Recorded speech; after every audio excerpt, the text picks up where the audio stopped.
Hi,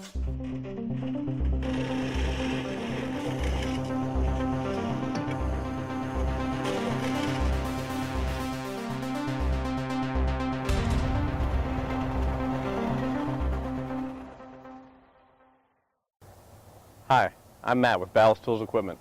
Today we're going to be reviewing the safety topics of our 312 high-row excavator.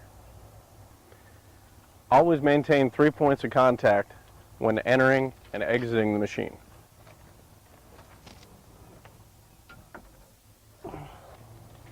This is a location of the external fire extinguisher.